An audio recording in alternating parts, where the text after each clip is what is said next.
سکرتێری گشتی نەتەوێنێگرتی سەردانە عێراقی دیکە ji bo piştgiriya aware û penaberan. Amerîka heman pêngavên Kanada û Ewropiyan di avêja û TikTokê li dezgehên federalî qedexe dike. û li Pakistanê du firokavan bi paraşûtan digehne bilindtirîn astê tomarkirî.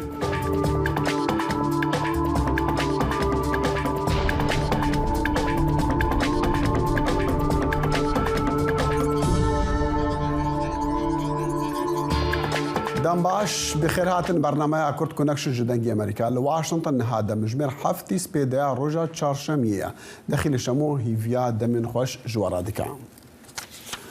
فروكين تركيا ايرو اوتومبيلك لناوند قزا شنغال نيزيك فرمانغا هاتنو چوني كرا ارمانچكا و عمر بيامري دنجي امريكا لدش تموصلي نهار راستو خو بمراج بو اگاهين داوي كاوا او اريشابو وزياني وي هبون يانا بله دم باش داخل ایرو لدم جمر پشتی 12 نیورو اتومبیل که جوره تویوتا لندگروس هات آرمانچ کردن نزدیک فرمانگه ها ترافیک یعنی هاتو چوی ناوند قزا شنگاله بو سدماوی چنده کو برپرس آسایشا یه پشه هات کشتنو حتی نها حتی وشان وی لایویجی زلالنینه کانه بریندار هنه یا نینن چونکی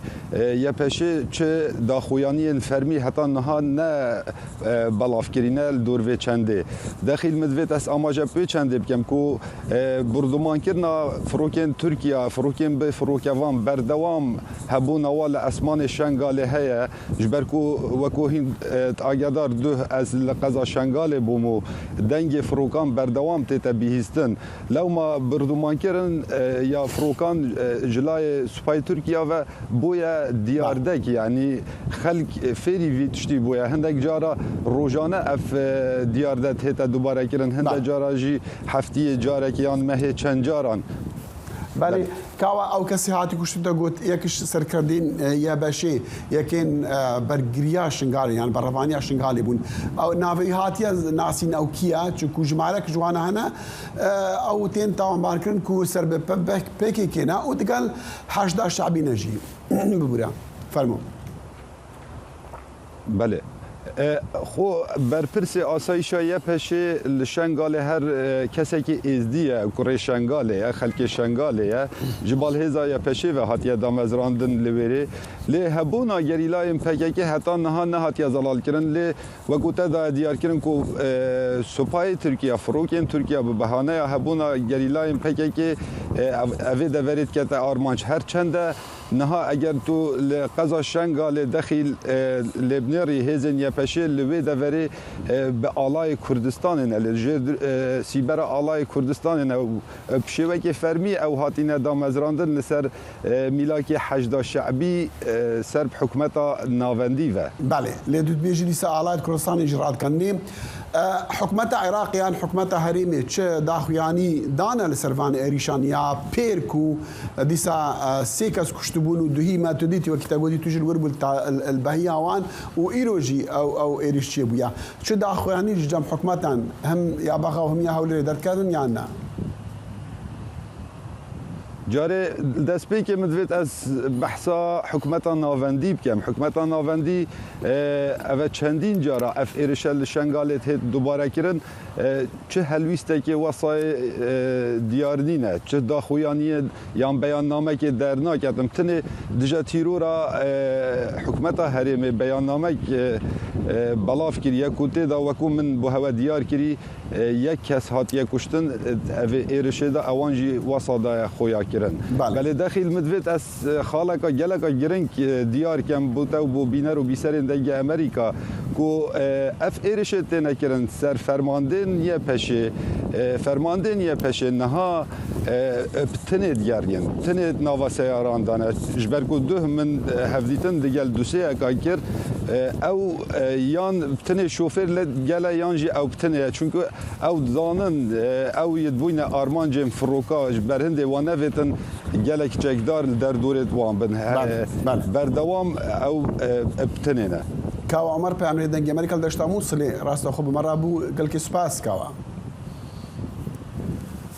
سکرتری گشتی نگرتی آنتونی گوتریس ایرو چهارشنبه سردانا عراقی کرد دا کو پشتگیری بدا پنا برو آوارهان گوتریس د اخافتنا خویا لفروخانه بنفتویا بغداد دا گوت کو نتوی نگرتی پابند دا به پشتوانی کرنا سازی دموکراتیک لعراقی او لکیلکا وزیر در و عراقی فؤاد حسین راوستیا بود دماغوتی کو در فتاوی هي سردانا پنا بران لو عراق والولاطين دين رشلاتا نافين بكا غوتريز غودجيكو مبرم غوتريز غودجيكو او هيفي دكا عراق باش روجك قش هباء عراقيين اوارا بكاربن وغرن جيهو وارن خوا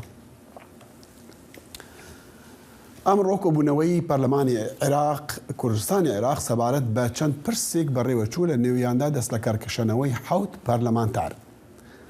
پنج لفراکسیونی یک گروهی اسلامی و یکیش لفراکسیونی گوران و یکی دیگهش لفراکسیونی نوی نوی بون ام پارلمانترانه بهوی درشکردنوی کاتی خلی پنجمی پارلمانی کردستانی عراق نارضایتیان در بریبو پیان وایه که خلق تنها بو 4 سال دنگیان پیداوه بویه درشکردنوی ماوی خلی پنجمی ام پارلمانی کردستانه نا شرعیه.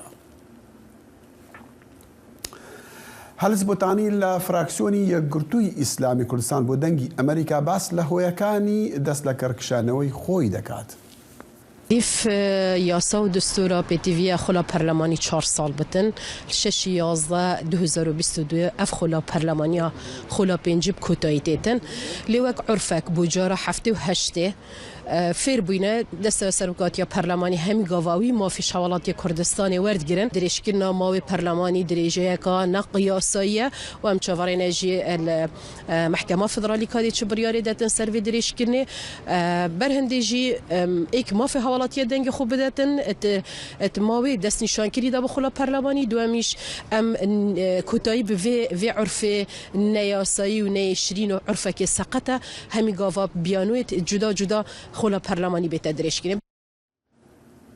لروی قانونی و اندامانی پارلمان کردستان چی دارن؟ ساره دلشاد اندامی پارلمانی کردستان لجنه یاسایی بوشیویا با دنگی امریکان باسی کرد. ئێمە پێمان وایە دەست لە کارکشانەوە ڕاکردنە لەبەر پرسیاریەت بۆ ئەوەی کە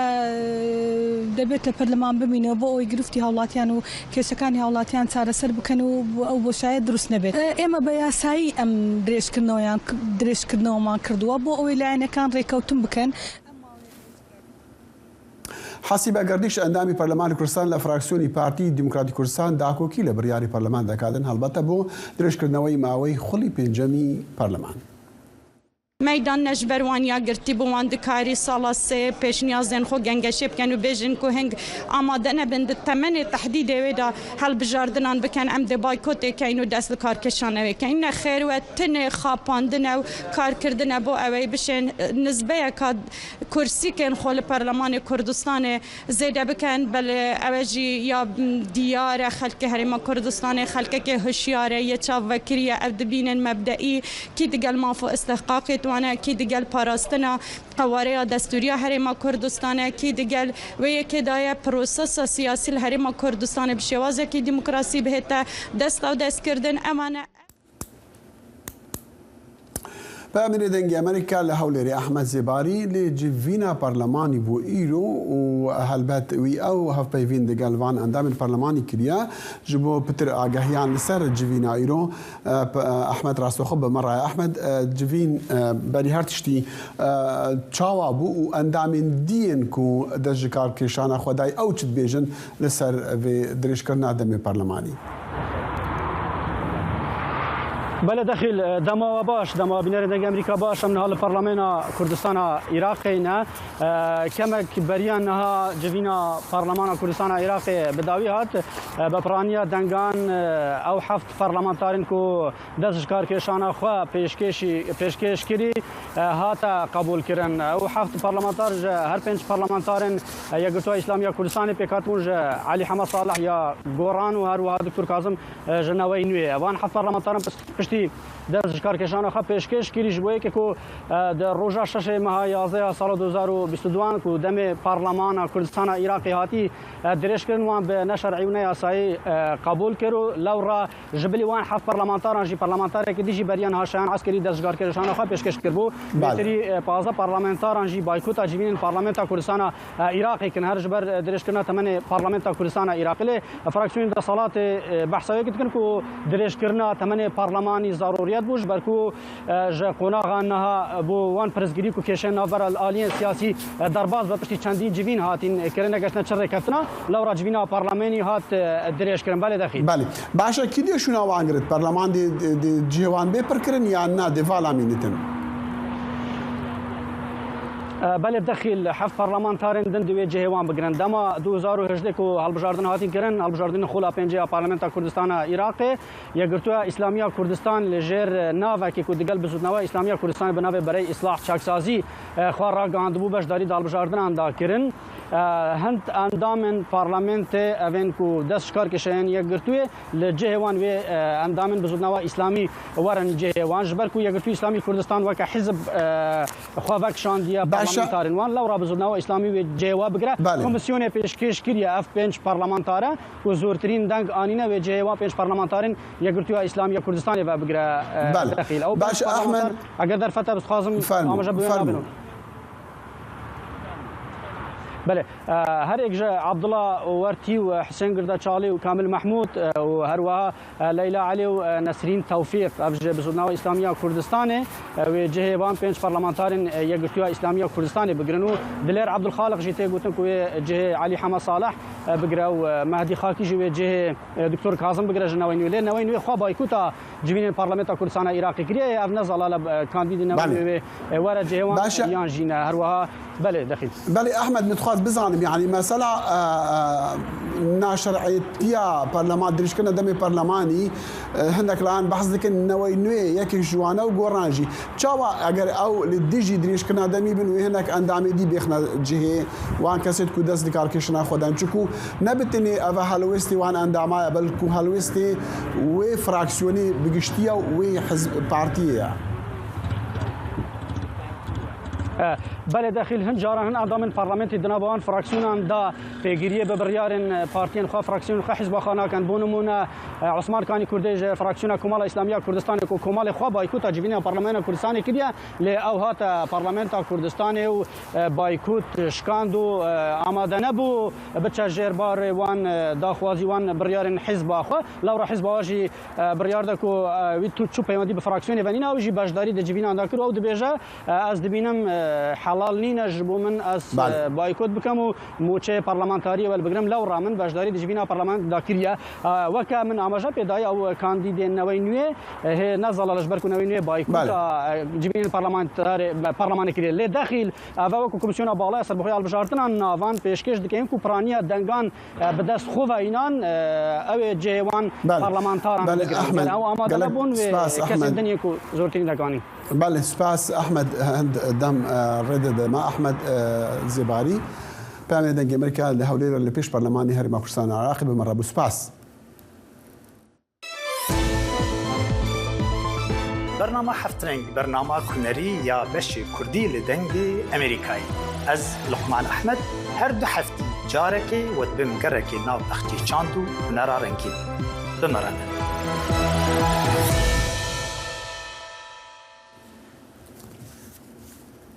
کار به دستین رخصتی ساغلمی جهان WHO سردانا ناوان دکتن درستی لحتای ترکیه کرد جه کو ارتجی ویرانکاری لی درست کری ریو بری گشتی WHO تدروس گدریس و ریوبری اوفیس اروپا دکتر هانس هنری سردانا ناوند اورهان لی تندرستی کرد لحرم هاتای ده کنفرانس روش دموانی دا گبریس گوجی او آلیکاری بدن به همو ریکان لگوری پیتی ویا جه کو پیتر حوجداری آلیکارینا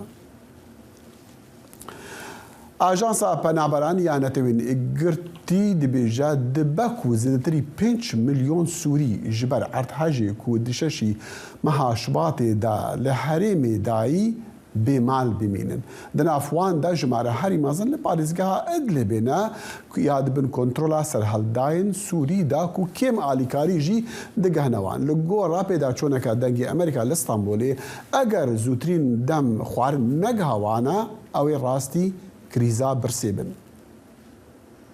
ڕزگاربوانی بوومەلەرزەکە لە دەرەوەی شاری جەندێرس کە لە ژێر کۆنتترۆلی یاخیبواندا کەمپیان کردوتەوە بۆ بێماڵ و جیەکان ئەو ترس و شۆکەی بوومەلەرزە لە پارێزگەی ئیدلیبدا خستوێتیەوە ئەوڕۆ خەڵکەکەی لە برسێتی و سەرما و بێهیواییدان ئەم خانمە و خێزانەکەی لە خێمەکەدان نازانێ بەو کۆمەکەکەمەی دەستیان کەوتووە چۆن پاڵ بە ژیانەوە بنێن هیچ کۆمەکێکی زیادەمان نەبینیوە دوێنێ دوو پارچە قوماشیاندانێ تا لەسەری بخەوێن ژەمێک خواردن و چوارکی سەخەڵوس بۆ خۆگەرمکردنەوە بارودۆخمان زۆر سەختە نەدایبی بۆ منداڵ هەیە نەغازێک چێشتی پێلێ بنین پشگیریکردنمان زۆر لاوازە وەک خانمێک ناکرێت باسی هەندێک شت بکەم کە پێی زەرورم بەرپرسی ئەو شارەی ژێڕی کێفی یاخیبوان دەڵێت بوومەلەرزەکە یەک لە سەرسەی شاری جندێریسی خاپوور کردووە جگە لە چەند ناوچەیەکی تری دەرەوەی شارەکە ژێرخانی شارەکەشیان لە دۆخێکی خراپدایە بە چەشنێک خواردنی ئاسایی تەنانەت نان بە زەحمەت چنگ دەکەوێت خەڵکی ئاسایی لە شۆکدان دەیانەوێت لێی دەربچن بەڵام ناتوان و هەر لە شۆک داماونەتەوە ئیش و کارەکان بە تەواوەتی وەستاون 5 فڕنی نانمان هەبوو ئێستا یەک دانەی بەنیوەچڵی کار دەکات تۆڕەکانی ئاوی خواردنەوە تێکەڵ بوون و دەبنە هۆکاری چەندین نەخۆشی پێویستمان بە چاودێری پزیشکی و کۆمەکی زیاتر هەیە سەرڕای دژواری بارودۆخەکە لە هەمان کاتدا یارمەتیە نێودەوڵەتیەکان بۆ بەرەنگاربوونەوەی قەیرانە مرۆیەکە لە پەرەسەندندایە ئەنجومەنی ئاسایشی سەر بە نەتەوەیە گرتوەکان لە هەوڵەکانیاندا لەگەڵ تووشیادا دوو دەواازەی تریشیان کردوتەوە بەڵام ڕێکخراوەکانی فریاگوزاری ئاماژە بەوە دەکەن کە ئەو سێمانگەی دانراوە ماوەیەکی کەمە ناتوانین بۆ شێوەی پشگیری خەڵک بکەین کە لەم ماوە کەمەدا دۆخەکە ئاسایی بێتەوە لە ڕاستیدا لە ژێر فشارێکی زۆر داین تەنها پەنجەرێکی بچووک هەیە کە لێوەی کار دەکەین و دەجوڵین کەرەستەی پێویستی فریاگوزاریمان لەبەردەستدانە هێڵی کۆمەکناردن ناڵێم وەستاوە بەڵام زۆر هێواشە ڕزگاربوانی بوومەلەرزەکە لە نێو خان و باڵەخانەکانەوە بۆ ناو خێمەیەک چارەنووس و ژیانیان بند بووە بە کۆمەکە نێودەوڵەتیەکانەوە ئیدی ئەوەش ڕوون نییە کە ئەو دوو دەواازە نوێی کراونەتەوە ڕەوشمان لەوە کارە ساتاویتر دەبێت ئەگەر ئەو دەواازانە دابخرێن و کۆمەکەکان بۆستێنرێن دۆخەکە زۆر ناڕەحەت و دژوار دەبێت من لە هەموو دنیا دەپرسم مرۆڤ دۆستانە بن لەگەڵ خەڵکی سووریا بە تایبەتی ئێمە کە هیچ شتێکمان نەماوە گروپە فریاگوزاری نێودەوڵەتیەکانی سەر بە نەتەوەیە گرتوەکان هاوکاریەکانیان دەگەێن و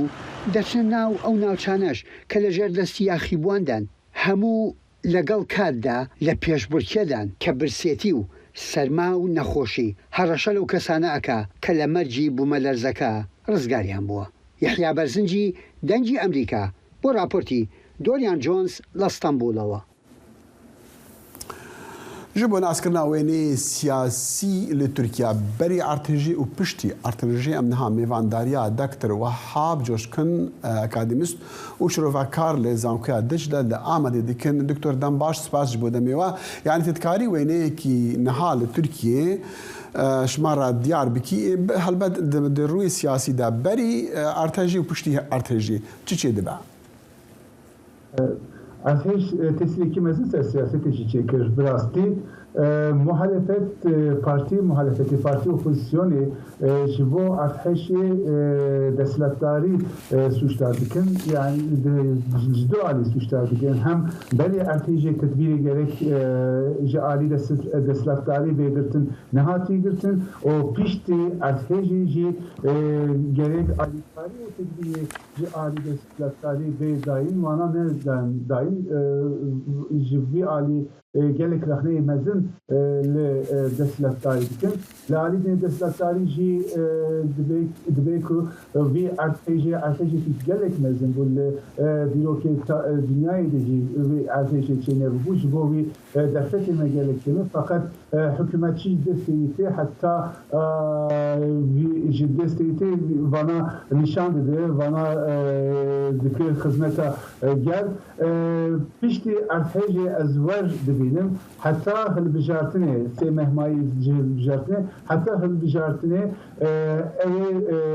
عالی سیاست ده بی ارتش به پیوندن سر بی ارتش ایده مناقشه کنن هم پارتی اپوزیسیونی هم پارتی بله دكتور وهاب يعني تي قلت لنا في تشاندا تركيا بحث هيا كو طلبج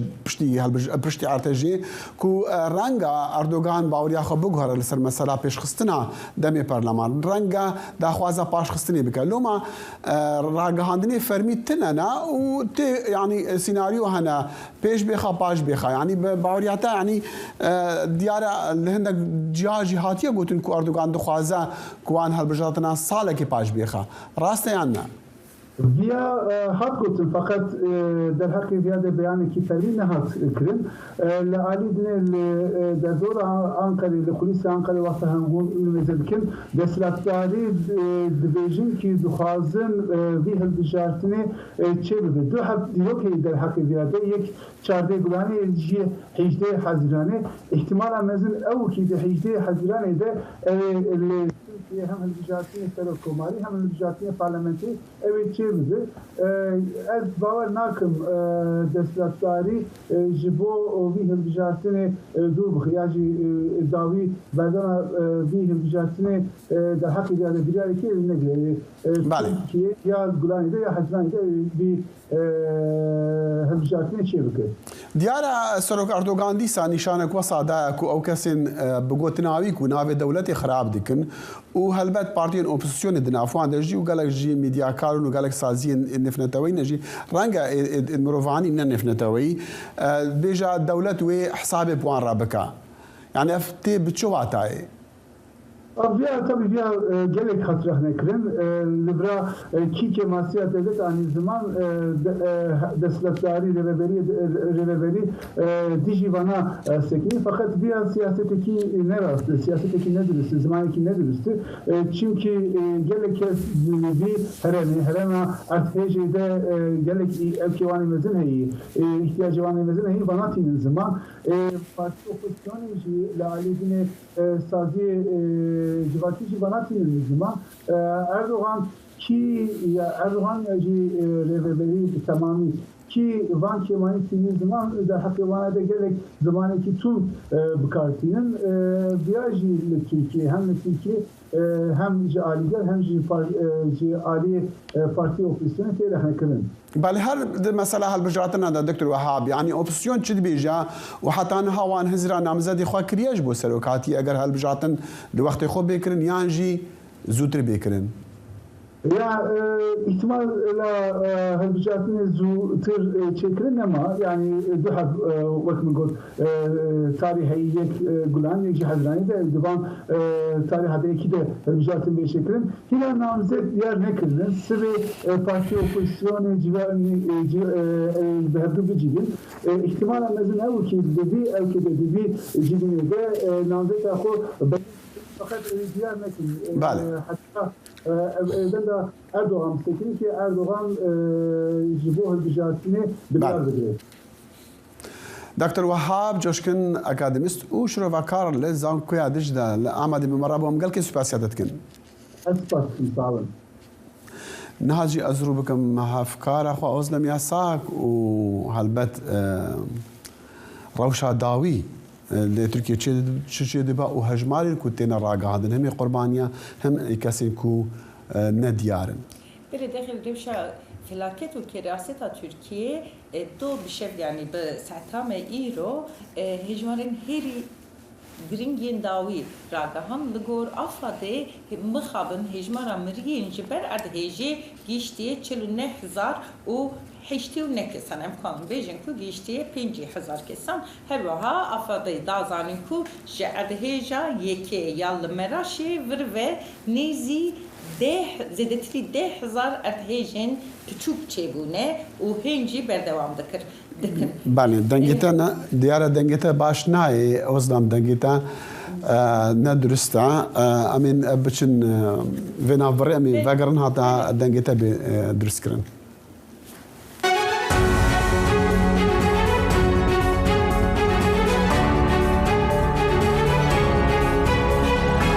چای بەرنامەیەکی هەفتانەیە لە بەشی کوردی دەنگی ئەمریکاوە ئامادە و پێشکەش دەکرێت. من بەڵێن ساڵح هەموو ڕۆژانێکی هەینی لەگەڵ پسپۆڕاندا تاوتوێی گەرموگورترین بابەتی ڕۆژ دەکەین لە پەیوەندی بە سیاسەتی دەرەوەی ئەمریکاوە. لەگەڵمان بن.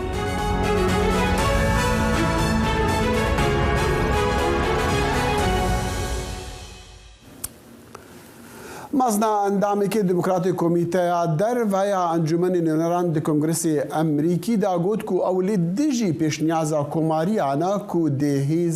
هێزێ بدا سەرۆک جۆ بایدن قەدەغەیە دەینە سەر تیک تاکێ و پلاتفۆرمین دن ین میدیا جواکی و چین وانا بڕێوە دبا. کۆمیتەیە دۆ سێشەم وێ دانوستاندن لەسەر پێنگاوان کرد و سەرۆک جۆ بایدن کۆمیتەیە کوددن سەرۆک جۆ بایدن کۆمیتەیە کارێ سەرۆکی کۆمیتەیە کۆماری یێ مەجلیسی میشاڵ ماکۆڵ پشتگیری کرد و دەسەڵاتداری دەسەڵاتی بدن سەرۆکی و برێڤەبەریا سەرۆکی و خودیە پلاتفۆرما دایتە دانس قەدەغا بکە. زیاتری 100 میلیۆن ئەمریکی وێ پلاتفۆرمێ یا سۆشیال میدیای بەکارتینن. ماککاڵ دەبێژە گەلک ئەمریکی نزانن و یەک ژێ مەزنترین هەوڵدانین چاودێریە یەن چینی ئەوە و چین ببێ دەنگی داتا و زانیاریین تایبەتین وان کۆم دکە. ئەمریکا و کەنەدا پێنگاف ئاڤێتنە ji بۆ قەدەغەکردنا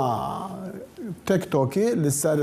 amûr û dezgehên حکومەتê yên federalî. Koş Kaspî dibêje ku karmendên federalî 30 roj hene heta ku apa TikTokê li ser telefon û kompîterên حکومەtê hilînin. Ji heftiya borî ve saziyên fermiyên Yeketiya Ewropî jî pêngavên bi heman şêweyê avêtine. Ev hemû di berjewendiyan ev hemû jî li hember dijatiya tunda Çînê tên kirin. ئەمریکا و کەنەدا دوجار بڕیاریاندا تیکتۆک لە دەستگاکانی حکوومەتدا قەدەغە بکرێت. کۆشکی سپی ڕای دەگەێنێت کە بڕیارەکە لە پێناوپاراستنی ئاسایشی ئەمریکەکاندایە. لە ڕاگەیاندراوەکەی ڕۆژی دووشەمەشیدا دەڵێت کارمەندانی دەستگاکانی حکوومەتی فیدراڵی ڕاست پاردووە تەنها 30 ڕۆژیان لە بەردەستدایە بۆ سڕینەوەی تیکتۆک لە ناو مۆبایل و کۆمپیوتەرە حکومیەکاندا. تیکتۆک پلاتفۆرمێکی تۆڕە کۆمەڵایەتیەکانە و وڵاتی چین خاوەندارێتی دەکات. سەرک وەزیری کەنەدا لە کۆنگرەیەکی ڕۆژنامەوانیدا ئاگاهی دەدات کە ڕەنگە ئەم بڕیارە یەکەم هەنگاو بێت دژی تیکتۆک.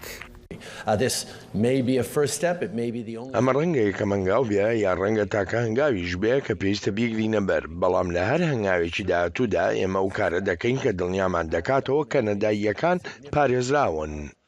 بڕیارەکە ناڕەزایی توندی حکوومەتی چینی لێکەوتۆتەوە. وتەبێژی وەزارەتی دەرەوەی چین ئەمریکای بەوە تۆمەتبار کرد کە دەسەڵاتی خۆی بەکاردەهێنێت بۆ سنووردارکردنی کۆمپانیەکانی وڵاتانی تر.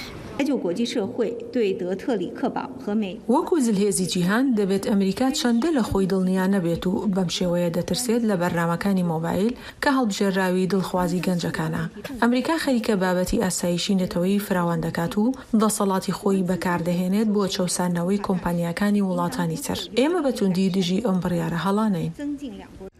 هەر بەتەنها ئەمریکا و کەنەدا بەکارهێنانی تیکتۆکیان سنووردار نەکردووە.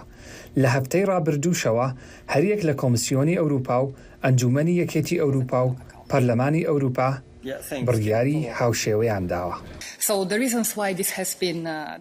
هۆکاری ئەم بڕیارە بریتیە لە زیادکردنی ئاسایشی ئەلکترۆنی کۆمسیۆنی ئەوروپا و بۆ پاراستنی کۆمسیۆن لە مەترسیەکانی هێرشی ئەلکترۆنی. تیکتۆک لە ساڵی 2016ەوە کار دەکات و لە ئێستادا زیاتر لە 1 ملیار کەس ئەم تۆڕە کۆمەڵایەتیە بەکاردەهێنن. دروشمی تیکتۆک بریتیە لە وەک دەڵێت دابینکردنی سەکۆیەک بۆ خەڵکی ڕاستەقینە و ڤیدیۆی ڕاستەقینە. ڕێکار حسێن، دەنگی ئەمریکا، واشنگتن. دادوەرین دادگەها بلندا ئەمریکایا بپڕانیا پارێزگاران دۆ سێشەموێ گومانەخوا دیار کرد لەسەر لە هەمبەر یاسایە یان یاساییبوونا پلانە سەرۆک جۆ بایدن ئاپوچکردنا 430 میلیارد دۆلارن دەینێن خوێندکاران لەسەر 40 ملیۆن قەرزداران. نهدا دواران گوه خوادا و دو سیا دولا عنان ين لدجي بريارا ريفابريا بايدن راوسيان كل ما هات طباخا بوري دابوكو دادگهين 6 ولاياتان ببرانيا باريزياران ريلي قرتيا لدمي كامبينا هالبجاتين سلوكاتي سلوك بايدن سوز دابوكو دينين خوندني لسر خوندكاران بوج بكا لغورا بلانا بايدن حكمت ديج $10,000 لسر هر خوندكارا كي قرض حكمتي فدرالي ورقرتيا خوش ببا كو وان دهات مالبات وان جي صدو $25,000 كم ترى ام فقرن بحثي تركيا أوزنا ببورد دنك الجبتنا دروز بولو ما عم تفقرن ما بري قوتنا تعمل خاص أمزارين بحما بحثي هجمارات ذكر ما نقوله أقدر تشتكي دي هاي تب بلاش مرة بيجي وام هناك بحثي دي بكر بله وكيم قوت هجمارا كشتيان ين جبر أرتيجي لقول راجعندنا فرمية حكومة تركيا أفضل جشتيه 5,000 هما و أفضل بيجي نزي 335,000 كونين نافندن كوني وكرنا جبو مغدورين اردهيجي ونزيد 1,500,000 كشي جحر من اردهيجي هاتنا درخستن داخل هيجاي بالكشاندن ev hejmarên fermîne rêxistinên navnetevî û opozîsyon dibêje hejmarên rastîn yên li ser qadê bi qat zêde ne. Belê. Başa Erdogan bersiva rexneyên duh da ku wî daxwaza lêxweşbûnê kiribû û dixwast ku xelk lêxweş bibin li ser mesela bersiva hikûmetê ya li ser xwe zû negihabû alîkariyê. Lê tedî gelek asaziyan û opozisyonê jî ew da wekû dibêjin ew lêxweşbûn red kir gotiye nam qebûl nakin. Erdogan dîsa defa avêt yewan. بله ایرو براستی اردوغان ایرو گفت کو من حلالی خواستی جبر کو اف دلپاکیا ما و دلپاکیا حکمت هم نشان داده من هنگ کماسیا حکمت هم هبو لهمو عالم دنیای و خدیجی دزانه کو چی دست حکمت هم و کار دست ما هاتیه مکریه لی اپوزیسیون و هن رخصتن بزانه بون دجبریا حکمت هم دکه و اف جی بزانه بون دکن چارده گلانه ده اوه گلime çi pêwîst be ji bo van kesaneye bi nîşan bi işaret be hilbijartinan da şîrovekar dibêjin em ê hesaban ji wan bipirsin. Belê me behsê hesaban digel mêvanê xwe kir çi watayê hêlê min dixwaz bizanim yanî ew partiyên opozisyonê ku dîsan li dijî Erdogan derketine mesela gelek pirsê dî mesela heta firotina xîvetan konan belê konu xîvetan ji bo saziyên mirovanî dîsa ew jî wekû HDP وکو پارتیا باش او چی دبیجن؟ بله براستی اف رخنه‌ین جدو و کو اردوغان پشتی حلالی خویس مقدورین اردایجی بتوندی دوام دکن داخل ایرو سروکا پارتیا باش ای پارتی مرال اخشنر گوت کو ت بانگ اردوغان کر و گوت سرکی جوان گنهان و مقدوران برپرسی جبو ویجی تن نکواری کی حلالی بخوازی یا جیل برون نخو بخوازی هر وها داخل خویاده که کو نتنی لسرواز سکاندال و پرسکرکین چادران کونان و خوارنان کو هوا سوریا ترکیه درکتیه هولی درباره هلبجارتنان دیجی گلک باندور دکر حکومت رخنه خو اپوزیسیون رخنه خو بردوام دکر گلک سپاس كان بدسكي بلد وزارة برافانيا أمريكا دبيجا إيران دكارا دنيزيكي 12 روجان دان تيرا بومباكا نافوكي برنامج خويا نافوكي بيش بخصالكي بري تخمينا كو هاتي كرن للدم ركتنا نافوكي 2015 هاتي موركرن وكاتيكاري آلیکاری پرسین سیاسیین وزارت برافانیا امریکا کولن کال ده رونشتنا انجمن نونراندا دماکو جهل اندامکی کماری و هاتی تنگاف کرن که چماری و بریا بایدن هول ده داکو پیمانی وجینه و وی گوت جبرکو پیشکتنا ناوکیا ایرانی ده دم ما ج پلانا ارکی تایبت ام ج پلانا ارکی تایبت درکتین گل که بالکش بو بسەدان کەچین ئیرانی دبستانên cuda cuda da rastî jehirkirina sivik bûne di çend mehên dawî da. Wezîrê Tenduristiya Îranê dibêje hinek siyasetvan ku kare encam dana oldarên li dijî perwerdeya keçanin. Ev êriş di demekî hestiyar de ye ji bo desalatdarên oliyên Îranê ku çend mehên rastî xwepêşandanên li dijî hikûmetê hatine ji ber kuştina jineka Ciwan a Îranî di girtîgeha ka polîsên exlaqî da ku kodên cilûbergin tundrê yên Îranê cêbicê dikin. Ew êrişên jehrîkirinê sih xwendingeh vegirtine û armanc helbetkirine armanc û li çar bajaran ciwana bajarê Qum ê oldaran. Duh sêşemê Îranê rahênana berevaniya esmanî li dar xist lê demê nakokiyan bi saziyên çavdêriya navokiya netewênegirî de li ser pîtandina uranyumê Îranê. Vîdyoya ku ji hêla televizyona dewletê ve hatî weşandin nîşan dide nîşanên berevaniya hewayî li ser wan mûşekan diyar dibin li ser kamyonan ji bingehekî herêmeka Çiyayan derdikevin hatine nîşandan. Di raporta televizyonê de hatiye gotin ku taqîkirina êrişeka rasteqîna a li ser navendên navokiyên Îranê wê were kirin û ka çawa mûşek ji balafirên şer ên dijmin tên avêtin. Îranê berî niha dîmenên bingehên mûşekan li firokxaneyan û firokxaneyan helbet bê firokevan ên jêr erd jî nîşan dabûn. دەنگی ئەمریکا سەرچاوەی متمانە پێکراوی هەواڵ و زانیاری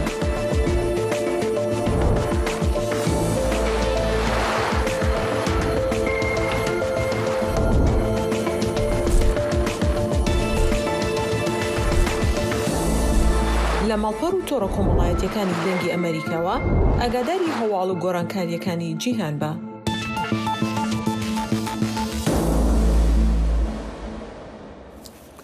یونیسف مەزەندە دەکاتن کە ساڵانە لایەنی کەم 1.5 ملیۆن کچی خواروی تەمەن 18 ساڵ لە هەندستان هاوسەرگیری دەکەن. ئەمە شوای کردووە کە زۆرترین ژمارەی بەشودانی مناڵ لە جیهاندا لەو وڵاتە تۆمار بکرێن کە یەکێک لە سەر سێی کۆی گشتی جیهان پێک دەهێنێتن. داتاکانی راپرسی نیشتیمانی تەندروستی خێزانی هندستان دەری دەخات کە زیاتر لە 31% ئەو هاوسەرگیریانە لە ئاسام تۆمارکردن لە هەرێمێکە کە گروپی تەمەنی قەدەغەکراو لێ دەرکەوتووە. حکوومەت ئەو ویلایەتە لە مانگی ڕابردوودا دەڵێ بڕیارێکی وەرگرتووە کە تا ساڵی 2026 ئەم دیاردەی هاوسەرگیری مناڵان بە تەواوەتی بنبڕ بکرێت.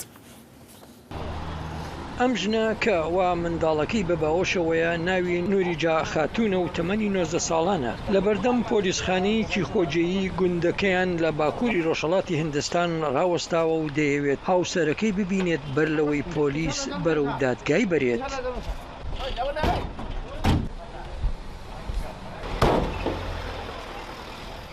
ৰাতি 11টা বজাত 11:30 বজাত আহি পেলাই نزیکەی کاژمێر 11 شەو پۆلیس مێردەکەمیان بۆ گرت و خانە برد. من کچێکی منداڵم هەیە. ئایەکێ ئێستا خواردنی بۆ دابین بکات. ژیانمان سەختە. مردی خاتون یەکێکە لە پتر لە 3000 لە پیاوانی ئاینی هیندۆس و مسلمانان ئەوانەی نزیکەی 2 هەفتە لەمەوبەر لە ویلایەتی ئەسام لە باکووری ڕۆژهەڵاتی هیندستان لە میانەی گرتنەبەری ڕێکاری تند ئامێز لەسەر مەسەلەی تێوەگلانیان لە بەشودانی کچانی ژێر تەمەن 18 ساڵان دەستگیر کرابوون. ئەم کارە بۆ تەمایی ئازار و نەهامەتی بۆ سەدان لەو ژنانەی لە تەمەنی خوار 18 ساڵان بەشودرابوون. কাম কৰি পেলাই হাজিৰা চাজিৰা কৰি থাকে. ئێمە ڕۆژانە بۆ پارەیە دەژین کە کوڕەکەم ناوەناوە بەکارکردن وە کرێکار پەیدای دەکات. ژیانمان وا لە ناو دەچێت. من تەنها داوا لە حکوومەت دەکەم واز لە کوڕەکەم بێنێت چونکە هەر خۆم ئەم خێزانم بۆ بەڕێوە ناچێت. چەندان لەو خانمانی کە ئێستا تەمەنیان لە سەر و 18 ساڵانەوەیە دەڵێن خانەوادەکانیان لەبەر یەک هەڵوەشاوە و ئێستا تووڕە و بێپشت و پەنان. মাত নেৰে আজি কলে কৈছে মোক টকা দিব লাগিব پەیوەندیم بە پارێزەرێکەوە کرد بۆ ئەوەی داوای یاسایی بۆ ئازادکردنی کوڕەکەم پێشکەش بکەم، بەڵام جێی داخ بوو کە پێی بڵێم پارەم نییە. من تەنها چەند سەد ڕوپیەکم هەبوو، ئەویش بۆ هاتوچۆکردنەکەم بوو. زۆر لە پارێزەرەکە پاڕامەوە و پێم گوت بووکەکەم دوودیانە، جا ئیستا نازانم چۆن پارەی پارێزەرەکە بدەم بۆ ئەوەی کوڕەکەم بۆ ئازاد بکات. بە گوێرەی بیرۆی تۆمارنامەی توانای نیشتیمانی لە ساڵی 2021دا تەنها 155 حاڵەتی بەشودانی کچان تۆمار کرابوو. هاوکات لە ساڵی 2020دا تەنها 138 حاڵەت تۆمار کرابوو. بەهۆی زیابوونی ڕێژەی مردن و هەروەها زیابوونی دووگیانبوونی کچانی نەوجەوانان و بەهۆی ئاستی بەرزی بەشودانی کچانی ژێر تەمەن 18 ساڵ، هەر بۆیە کابینەی حکوومەتی ویلایەتی ئاسام بڕیارێکی دەرکردووە و دەڵێت دەبێت ئەم بەدکاریە کۆمەڵایەتیە لە ویلایەتی ئاسامدا ڕیشەکێش بکرێت. هەژاری و نەبوونی پەروەردە و فێرکاری و هەروەها دابوو نەریتە کۆمەڵایەتەکان بە تایبەت لە ناوچە گوندنشینەکاندا سەرجەم ئەمانە هۆکارن بۆ بەشودانی کچان بە منداڵی لە سەرانسەری هیندستان. بۆ چەندان ساڵە هیچ کەسێک هەنگاوی توند ئامێزی نەناوە بۆ ڕاگررتنی بەشودانی کچانی منداڵ، بەڵام لە ناکاو هەنگاوی ڕێگریکردن بۆ بەشودانی کچانی منداڵ گیراونەتە بەر. ڕێکخراوی یونیسف مەزەندە دەکات ساڵانە بەلایکەم 1.5 ملیۆن لە کچانی ژێر تەمەن 18 ساڵان لە هیندستان بەشوو دەدرێن. ئاماری نیشتیمانی بۆ تەندروستی خانەوادە ئەوە دەردەخات کە پتر لە 31 ئەو هاوسەرگیریانی لە ویلایەتی ئەسام لە هیندستان تۆمار کراون ئەو گروپە تەمەنیانە دەگرێتەوە کە بەشودانیان لە ڕووی تەمەنەوە قەدەغەیە. سمکۆ عەزیز، دەنگی ئەمریکا. ئیرۆ چارشەمەی کارمەندên هاوارچۆنê گەشتنە cihê lêkdana trênan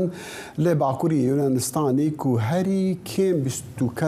29 kes têda mirine. Herî kêm 85 cîndî jî birîndar bûne.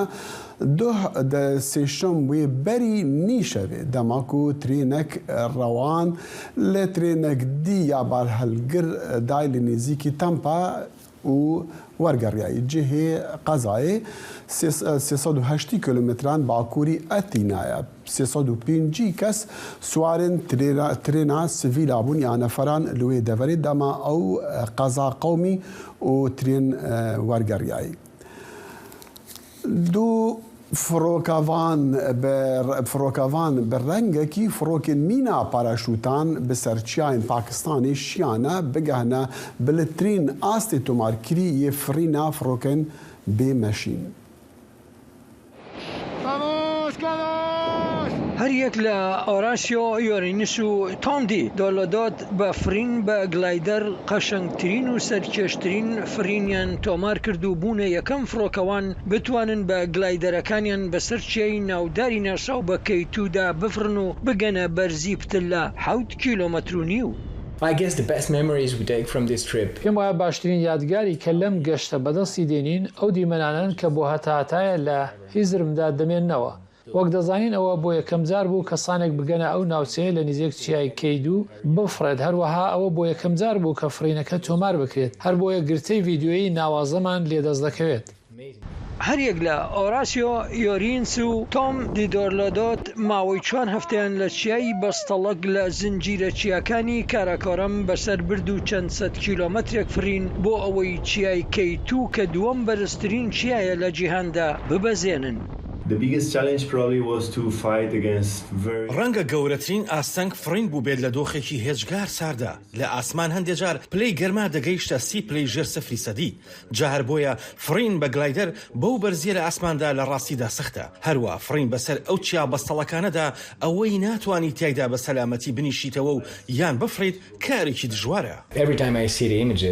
هەموو جارێک کە تەماشای وێنانە دەکەم و ئەم گەشتم بیر دەکەوێتەوە ئەم دیمەنەم دێتەوە یاد. یەکێک لە گەورەترین یاداوەریەکان ئەوە بوو کاتێک باڵندەیەکمان لە بەرزای 7000 متر بەدی کرد، ئەوە بەلامانەوە ئەو پەڕی سەرنجڕاکێش بوو. ئەو بوو کە باڵندەیەک لەو بەرزایە ببینین و پێکەوە بفڕین.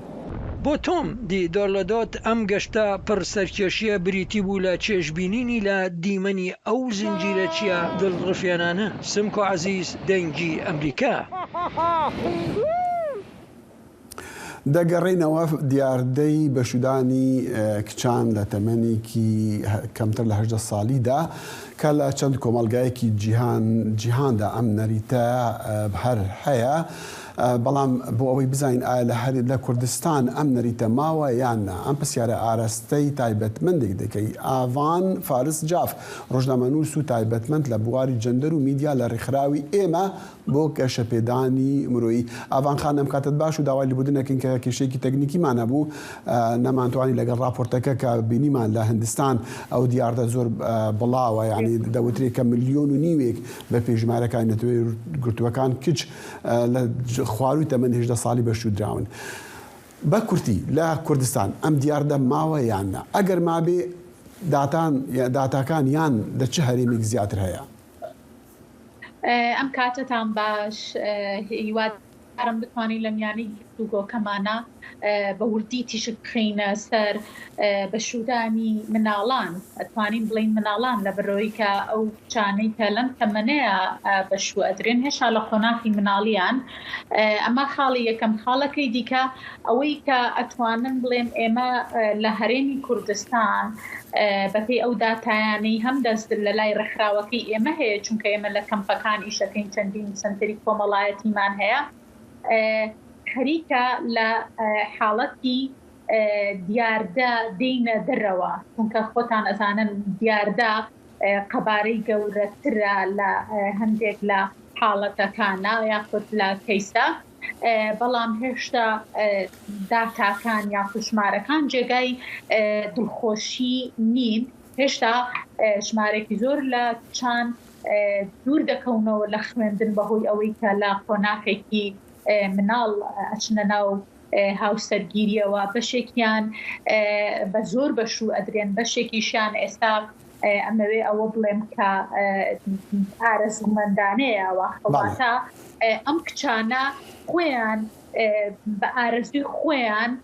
زۆر جار تەنانەت ئێمە لەو ڕووپێویەی کە کردومانە لە ساڵی ڕابردوو چەند ڕێکخراوێکی دیکەش لە هەرێمی کوردستان کاک دەخیل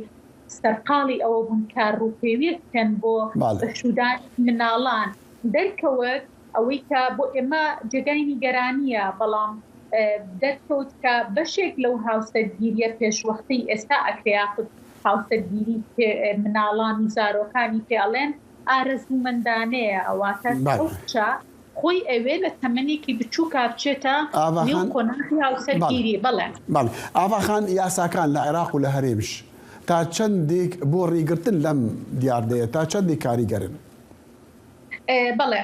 ئەمێ ئاماژە بۆ بدەم ئەگەر ئێمە کە باز لە هەر دۆخێکی ژنانەکەین یان تونوتیشەکەین یاساکانەکەین دوای ڕاپەڕین و دوای پێکهێنانی پەرلەمانی کوردستانی لە هەرێمی ئێمەیە،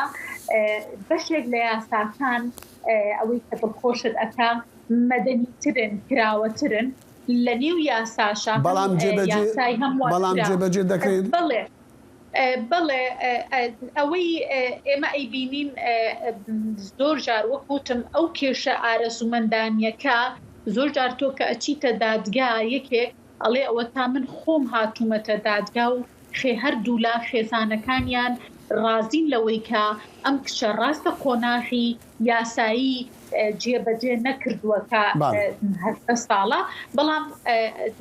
ئەمەوێ هاوسەرگیری بکەم لەو کاتەدا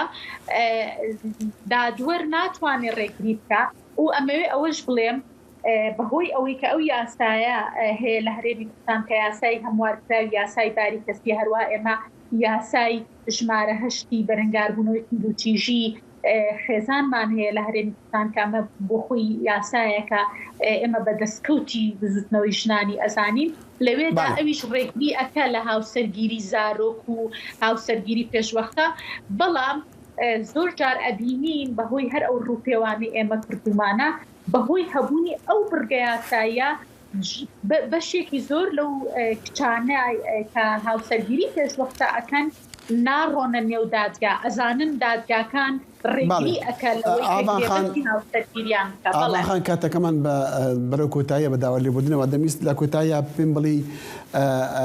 کاریگەری دەرونی لەسەر ئەم خەڵکانە و لەسەر خێزانەکان تا چەندی گەورەیە؟ بە کورتی بڵێ